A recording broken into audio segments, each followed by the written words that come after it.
लंका का राजमहल और आकाश में गूंजती एक भयंकर गर्जना। रावण और मंदोदरी के पुत्र का जन्म हुआ था, जिसकी आवाज बादलों की तरह गरज रही थी। इसीलिए उसका नाम रखा गया मेघनाद, यानी बादलों की दहाड़।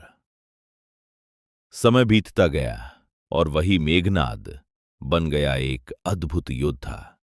उसकी शक्ति, उसकी रणनीति और उसका साहस उसे बाकी योद्धाओं से अलग बनाते थे। जब देवताओं और असुरों के बीच युद्ध छिड़ा तो मेघनाद भी मैदान में उतरा, लेकिन उसने सिर्फ बल से नहीं बल्कि माया और जादू से युद्ध किया। उसने अपनी शक्ति का प्रयोग किया और खुद को अदृश्य कर लिया। अब वो दिखाई नहीं देता था, लेकिन हर जगह मौजूद था। देवता घबरा गए। उन्हें समझ ही नहीं आया कि वार कहां से हो रहा है। और देवताओं के राजा इंद्र स्वयं युद्ध में उतरे। उनके हाथ में था वज्र और आंखों में क्रोध। लेकिन मेघनाद ने मौका देखा और अदृश्य होकर इंद्र पर घात लगाकर हमला किया। कुछ ही क्षणों में इंद्र पराजित हो गए और मेघनाद ने उन्हें बंदी बना लिया। देवताओं में हाहाकार मच गया। तभी स्वयं ब्रह्मा प्रकट हुए। उन्होंने कहा, मेघनाद, इंद्र को मुक्त करो और बदले में जो चाहो वरदान मांग लो।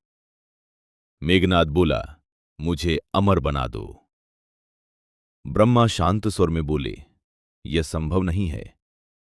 तब मेघनाद ने कहा, तो मुझे ऐसा अस्त्र दो जो मुझे युद्ध में अजेय बना दे। ब्रह्मा मुस्कुराए और उन्होंने उसे एक दिव्य वरदान दिया। मेघनाद ने इंद्र को मुक्त कर दिया और तभी ब्रह्मा ने घोषणा की, आज से तुम मेघनाद नहीं, इंद्रजीत कहलाओगे, यानी वह जिसने इंद्र को भी जीत लिया। और इसी क्षण से रामायण का ये योद्धा बन गया इतिहास का सबसे खतरनाक और शक्तिशाली योद्धाओं में से एक, जिसका नाम सुनते ही देवता भी कांप उठते थे।